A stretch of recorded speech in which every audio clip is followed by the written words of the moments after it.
Quiero que vayan conmigo allí a sus Biblias, en el libro de Mateo, Mateo capítulo 5. Mateo capítulo 5 y vamos a leer solamente el versículo 13. De hecho, el libro de Mateo es un libro muy interesante. Dentro de los evangelios, es uno de los evangelios que trata de plasmar desde una manera más personal a Cristo Jesús. Claro, cada uno de los autores de los evangelios, tanto Mateo, Marcos, Lucas, Juan, plasman de una manera importante, interesante desde su propia perspectiva el trabajo de Cristo Jesús en la tierra. Y cuando vemos los evangelios, alguien podría decir, o algún lector no experimentado en la Biblia, o alguien que lee la Biblia de una manera superficial, podría pensar que los evangelios se contradicen. Sin embargo, mis amados, los evangelios se contradicen. Simplemente en los evangelios surge un fenómeno que algunos científicos les han llamado las perspectivas diferentes. Y lo podremos ilustrar de la siguiente manera.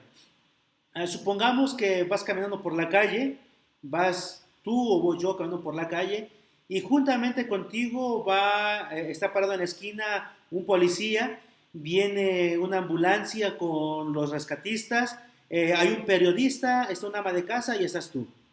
No te olvides, un policía, están los de la ambulancia, unos rescatistas, está un periodista, está una ama de casa y estás tú. Y de repente estás justamente en el cruce, en un cruce, lógicamente quieres cruzar la avenida y se suscita un accidente. Un auto rojo impacta a un auto blanco. Lo más común aquí en la Ciudad de México, ¿verdad? Creo que son esos colores, rojos y blancos. Hay un impacto, se escucha el ruido, se huele, se percibe el olor de las llantas quemadas al frenarse, se escucha el impacto y entonces la gente contempla la escena y hay diferentes personajes como ya mencionamos allí.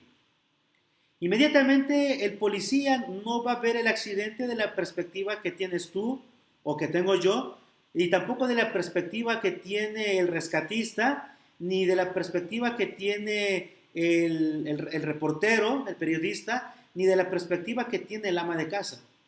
Lo primero que va a hacer el oficial de tránsito, el policía que está allí, es ver quién tenía el alto, quién tenía la luz roja y no debía haberse cruzado. Y entonces lo que comienza a analizar el oficial de policía es quién fue el que rompió las leyes de tránsito.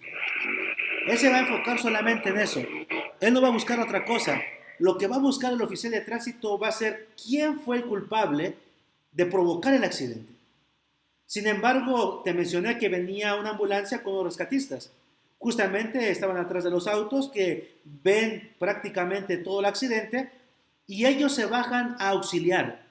Sin embargo, ellos no se bajan a preguntar quién tuvo la culpa, quién cometió el error, quién se saltó, quién se pasó la luz roja, sino que se bajan inmediatamente para ver quiénes eran o quiénes están accidentados dentro del incidente que se ha suscitado.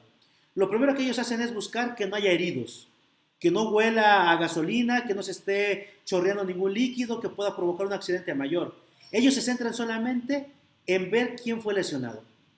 Pero te mencioné que estaba allí también un reportero, un periodista. Lo que va a hacer el periodista va a ser tratar de armar una historia con lo que vio, pues probablemente el auto blanco llevaba demasiado prisa porque se ve que trae una mujer que está embarazada y probablemente iba al hospital, y entonces lo que hace el periodista es construir una historia basada en los hechos para encontrarle un sentido al accidente. Pero hay una ama de casa que está allí. Y la ama de casa lo primero que va a pensar es ver si no hay un menor de edad que haya sido partícipe del accidente y esté lesionado. Y estamos nosotros. Estamos allí terceras, cuartas o quintas personas que solamente están por la curiosidad viendo qué es lo que sucede en medio del accidente. Pues ese mismo fenómeno que sucede allí con las diferentes perspectivas que tienen el oficial, viendo quién fue el que violó las leyes de tránsito, los paramédicos no importando las leyes de tránsito, sino viendo si hay alguna persona accidentada, y el periodista tratando de armar una historia con lo que sucedió, y la ama de casa que está preocupada para ver quién pudo haber sido, si hay algún niño, algún menor que esté lesionado allí, y ese amor de madre le podría llevarse a mover para realizar alguna cosa, y estamos los que estamos allí, solamente observando lo que aconteció. De la misma manera sucede con la Escritura, mis amados. La Biblia, los 4 evangelios, narran prácticamente los sucesos y los hechos de Cristo Jesús que realizó mientras Él se encontraba en esta tierra, realizando la misión de salvar al pecador. Sin embargo, como ya mencioné, los evangelistas plasman de una manera diferente cada uno de los sucesos que acontecen dentro de la narrativa de la historia de Jesús. Y pareciera ser que hay una cierta contradicción, pareciera ser que uno dice una cosa, otro dice otra cosa, y probablemente en la mente de una persona llegaría la idea de que la Escritura se contradice. Pero cuando leemos el libro de Mateo, un libro escrito especialmente para judíos, que si trajéramos la comparación a nuestro tiempo, estaríamos hablando que es un libro escrito para los adventistas del séptimo día, para el pueblo escogido de Dios, para gente que conoce, para doctores de la ley que he escuchado, no aquí con ustedes, allá muy lejos, en algún lugar llegué a escuchar decir a una persona: ¿quién me podrá enseñar de la Biblia si soy adventista del séptimo día? Soy adventista de segunda generación y no hay nadie que me enseñe de la Biblia. Por allá lejos existe gente así, ¿no? Dialogábamos acerca de que un testigo de Jehová llegó a dialogar con él y le dijo: ¿tú qué me vas a enseñar a mí? Yo soy adventista. Entonces, este libro de Mateo está escrito para los adventistas del séptimo día, está escrito para los judíos, gente que es docta en la Escritura y que conoce del amor de Dios. El capítulo 5 del libro de Mateo es un material exquisito en cuestión de teología, de redacción, que hace allí el evangelista de Mateo para plasmar un mensaje principal, un mensaje que está actual tanto para el pueblo de Israel como para nosotros hoy en el 2022. Del versículo 1 al versículo 12 encontramos las bienaventuranzas.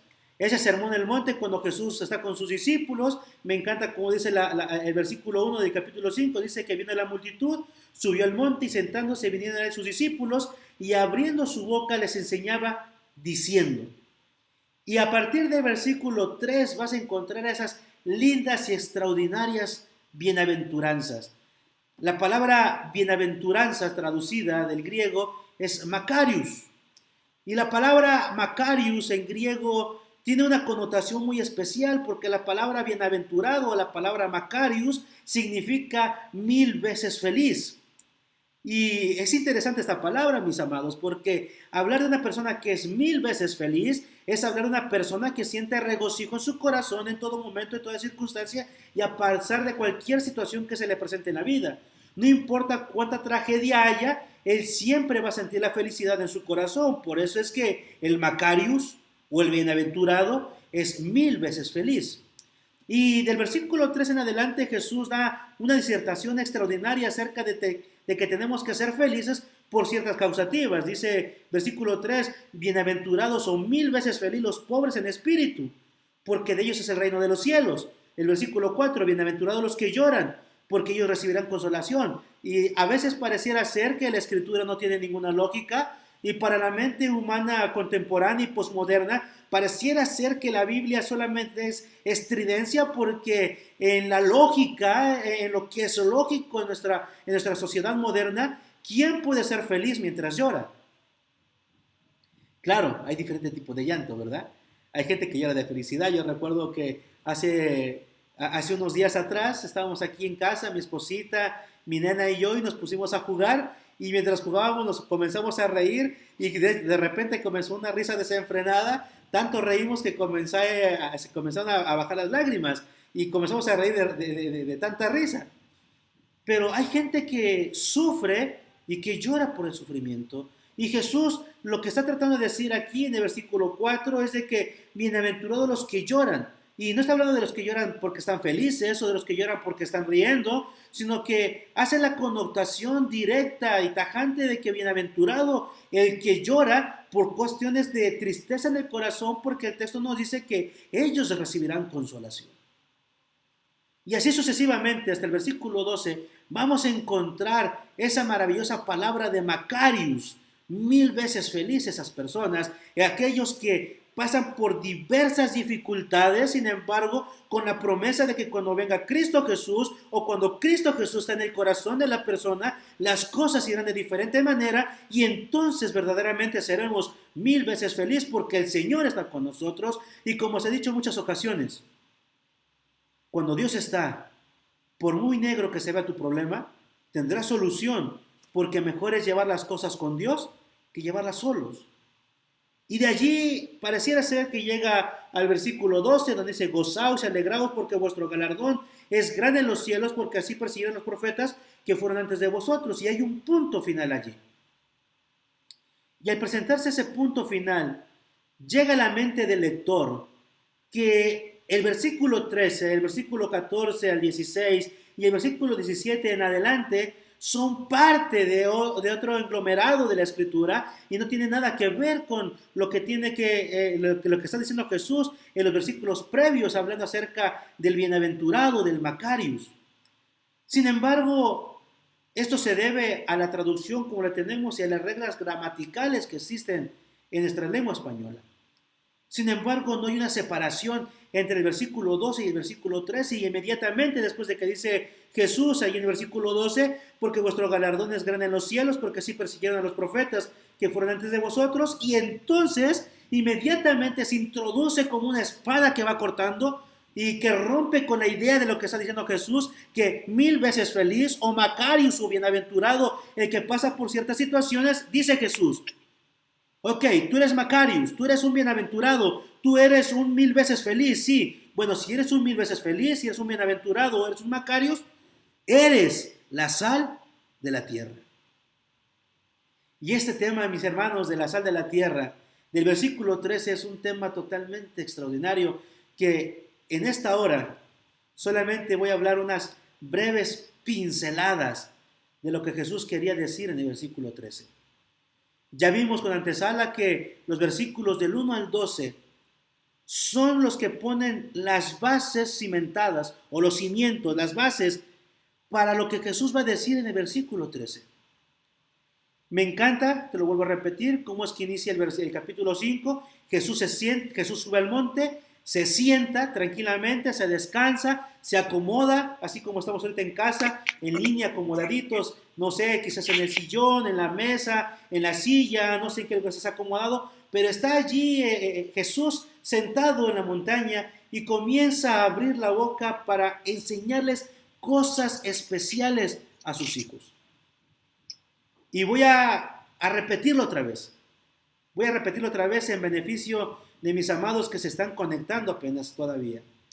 Jesús comienza del versículo 3 en adelante a hablar acerca de las bienaventuranzas en aquellas personas que pasan aflicción. Y para beneficio de los que se van conectando, la palabra bienaventurado podría traducirse como 1000 veces feliz y proviene de la raíz griega Macarius. Macarius podría traducirse como 1000 veces feliz o el bienaventurado. Y entonces del versículo 13 en adelante Jesús pone las bases para el versículo 13. Después de explicar que una persona que vive con Dios en el corazón puede ser 1000 veces feliz a pesar de las dificultades que vienen a la vida, Jesús cambia abruptamente y dice: vosotros sois la sal de la tierra. Pero si la sal se desvaneciere, ¿con qué será salada?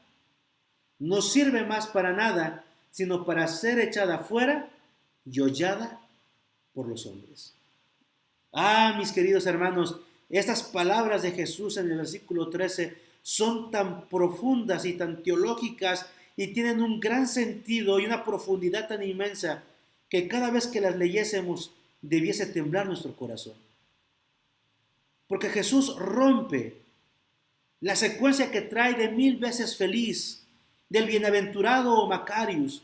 Y entonces Jesús cambia abruptamente, después lo vuelvo a repetir, que dice que vuestro galardón es grande porque así persiguieron a los profetas, y entonces introduce el que vosotros, tú y yo y el pueblo judío en su momento, somos la sal de la tierra.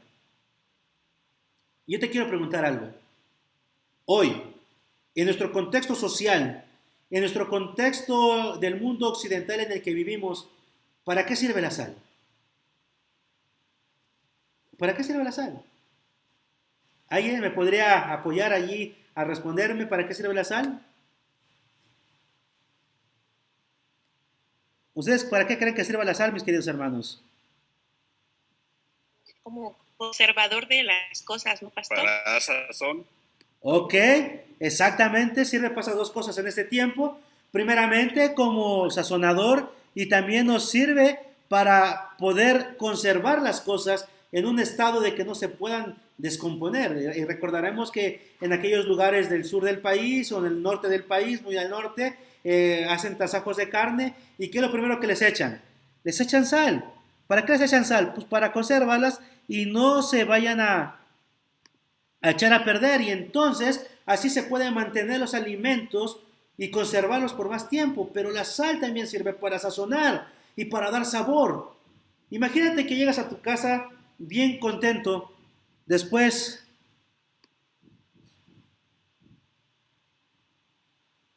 ok, gracias hermano Isra. Sí, parece que mi señal de internet está fallando un poquito. No sabemos por qué, pero está un poquito mala la señal. Imagínate que llegas a tu casa después de un arduo día de trabajo y lo primero que te estás imaginando es llegar a comerte un rico plato de frijolitos.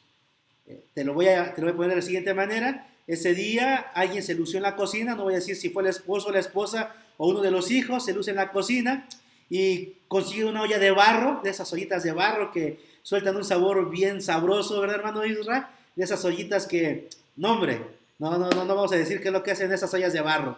Y entonces le echan su cebollita, le echan su ajito, y llegas a la casa y lo primero que percibes con esa hambre que traes de tanto trabajo y de tanto desgaste físico, no sé, mi hermana Ruth allí en la escuela, o mi hermano Israel allá en la oficina, o mi hermano Elvin allí en el negocio, o mi hermano Javi, lo vi que estaba conectado, mi hermano Javi allá en el taller de la carpintería, o Nati allí con las clases, qué sé yo, estás muy agotado y llegas a casa y sientes el golpe del olor de los frijolitos que están en la olla de barro. Ya se me hizo agua a la boca, ¿eh? Ya comí hace ratito, ya se me hizo agua a la boca. Y entonces lo primero que te imaginas es sentarte a la mesa y disfrutar unos deliciosos frijolitos con un poquito de queso ahí arriba, o si no, un poquito de cebollita y chilito picadito con unas gotitas de limón y bien sabroso. Bueno, te sientas a la mesa y la persona que preparó los frijolitos, estoy mirando hacia la cocina, la persona que preparó los frijolitos te sirve el plato. Tu mente se ha preparado para disfrutar ese sabor tan rico de los frijoles recién cocidos. Vi que aquí estaba conectada a esta Vane, y así esa comida rica como la que preparan allí donde trabaja Vane, esa comida deliciosa. Imagínate, tomas la cuchara, la introduces en el plato y la llevas a tu boca. Y lo primero que tu mente conecta con tu lengua, con tu paladar, con tus glándulas gustativas es saborear el delicioso y tan delicado sabor de los frijoles recién hechos. Pero, oh sorpresa, la cuchara de frijoles que te llevas a la boca prácticamente sabe a tierra, porque no tenía sal, está insípida. Y entonces llega una decepción en la mente y en la vida y uno dice, esta cosa ya no se va a arreglar. Y por más que le eche sal, así nada más por encima, ya no agarra el mismo sabor, porque para que la comida pueda tener un rico sabor, un rico sazón, la sal debe ir cocinada junto con los alimentos para que sazone de una manera extraordinaria esos alimentos y tengan el sabor adecuado. La sal, mis amados, sirve para conservar y para darle sabor a la comida. Y Jesús dice, vosotros sois la sal de la tierra. Y cuando Jesús está hablando de que tú y yo somos la sal del mundo, la sal de la tierra, es que nosotros debemos de conservar a este mundo bajo los principios correctos que Dios ha dejado en su palabra. La gente cuando te mire en la calle mientras vas transitando, la gente que entra en relación contigo y tiene una conversación, la gente que trabaja contigo, no sé, allí en la escuela, en la oficina, en el taller, en el negocio, donde tú te encuentres, la gente que entra en una interacción contigo tiene que ser conservada porque al ver en ti puede ver el reflejo de una persona que ama a Cristo Jesús y como ama a Cristo Jesús, entonces su vida refleja en todos los momentos y en todos los actos que realiza que vive bajo los principios del Señor y entonces la gente le va a preguntar, ¿por qué tú eres diferente? Y entonces de esa manera conservamos el mensaje del Señor, pero también cuando nosotros vivimos bajo los principios del Señor, le damos ese toque especial de sazón a la gente que nos rodea. Me encantó la ilustración que hace semanas atrás se daba en la escuela sabática, todo lo tengo bien claro en mi mente. Ahí estábamos en la iglesia de Tecax y estaba Vale dando la ejemplificación de algunos cristianos y puso un vaso de agua y dijo que algunos hermanos de la iglesia, algunos cristianos son como el vaso de agua, son transparentes, son totalmente transparentes, pero son insípidos.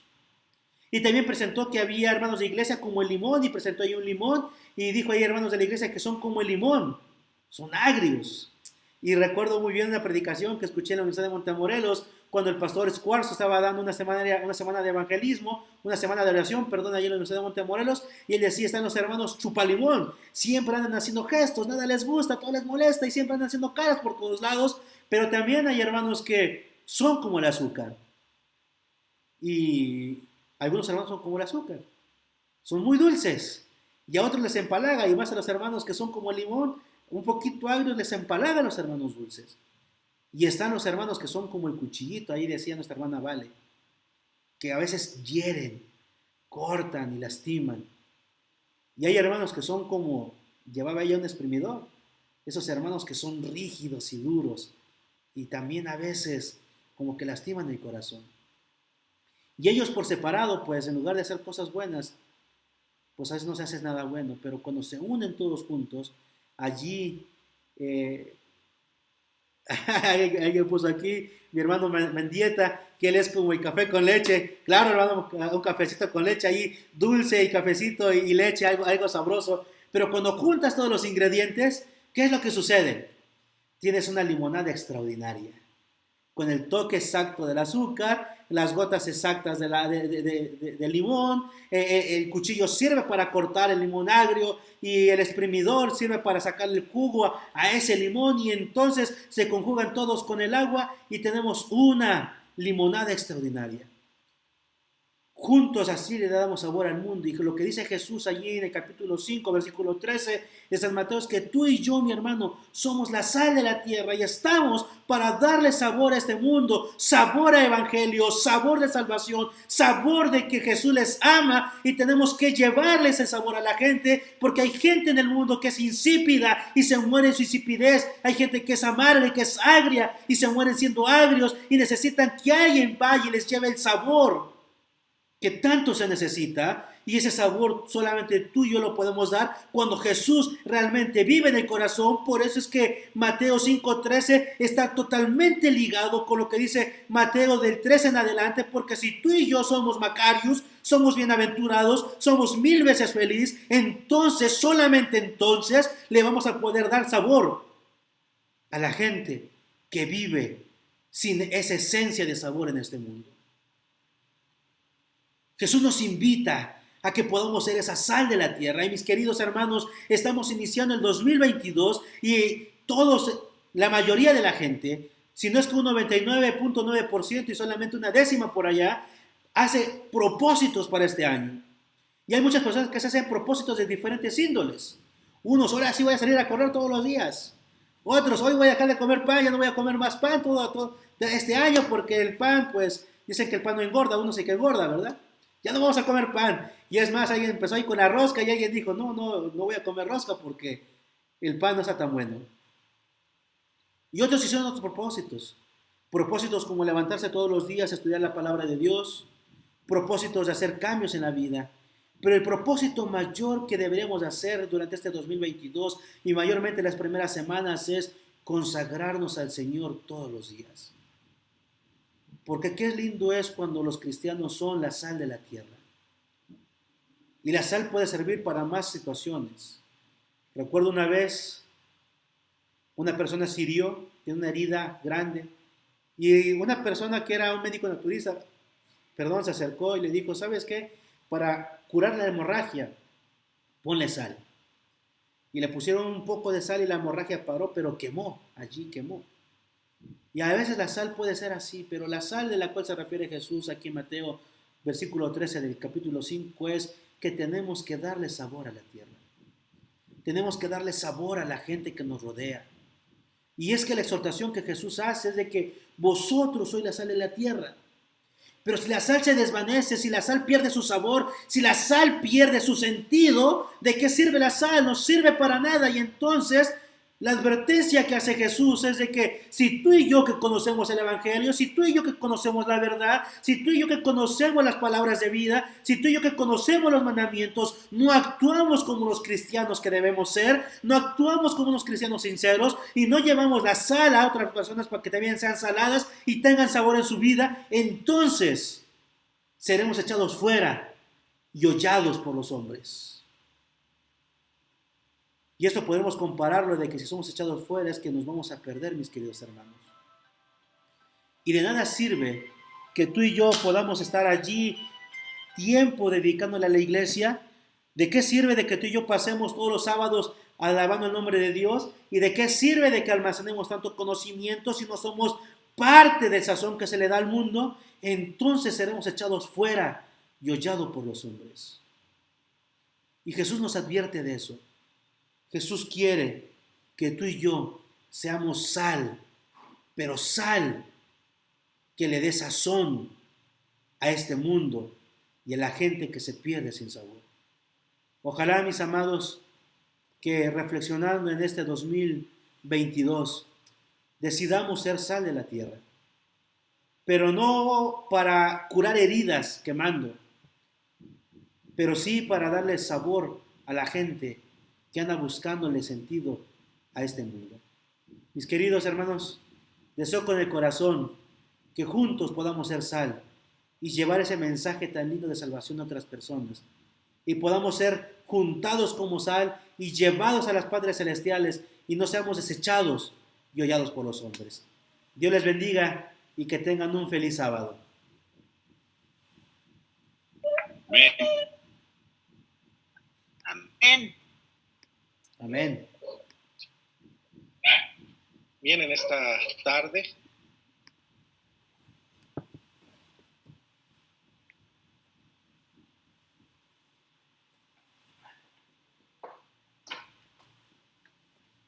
No se escucha, hermanos.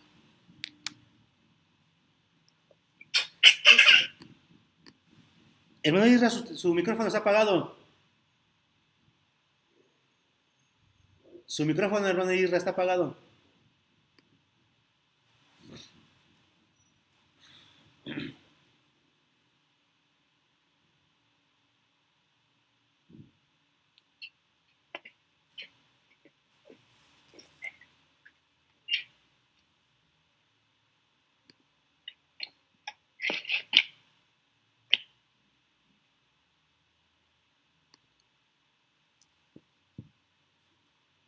gracias, pastor. Esta tarde vamos a concluir con un himno y después vamos a concluir con la oración.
siervo.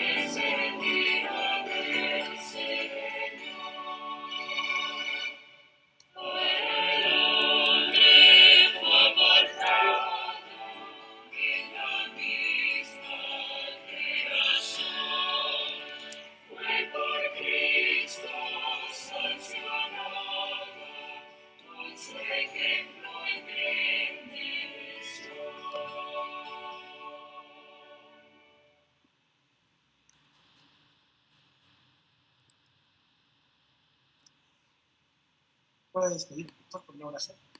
Claro, mi hermano, vamos a orar. Querido Padre, te damos gracias porque eres bueno con nosotros. Porque sin duda alguna, a cada momento nos invitas a consagrarnos a ti y llevar ese mensaje de salvación a otras personas. En esta hora, querido Padre, ya siendo sábado, queremos darte gracias por tus cuidados fieles durante la semana.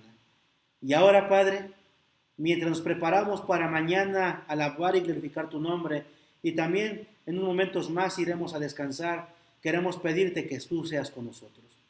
Cuida a mi iglesia, Señor. Bendice a mis hermanos donde quiera que se encuentren. Sé con ellos, pero sobre todo, querido Padre, que tu amor y tu bondad sea en la vida de cada uno de nosotros y que podamos ser motivados a ser esa sal que tanto necesita este mundo. Gracias, Padre, por tu amor, por tus bendiciones, y te suplicamos que tu paz sea con nosotros. Lo pedimos en la preciosa sangre de Cristo Jesús. Amén. Bendiciones, mis hermanos. Feliz sábado. Feliz sábado. Feliz sábado. Feliz sábado. Bendiciones. Feliz sábado a todos.